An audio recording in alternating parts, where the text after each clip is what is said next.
Yan, mga kaisla, dito po bibili muna kami. Yan, medyo mahal siya. 8 Swiss franc po siya.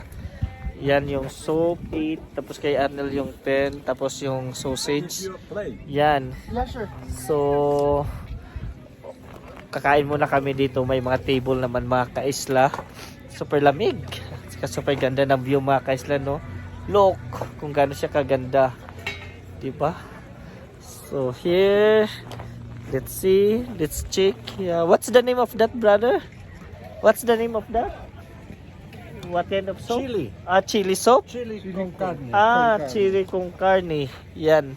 Para siyang minced beef, chicken, pork or beef? That's beef. Beef. Beef. And This is a vegetable. yeah, for me is vegetable soup for that one, mga kaisla yan. So, itatry natin dito habang nasa taas ng bundok. Yan. See? Okay, now That's take it. these And spoons, yeah. and then the sausage, right? Yes. Sausage. Yan. Yan po na order namin. Like Yan. mustard or ketchup. Yan. So, habang nandito naman kami, so kakain. Yan. Diba? Super ganda. Oh, what's? Have they already the sausage? So, yan mga kaisla. Titikman namin muna to.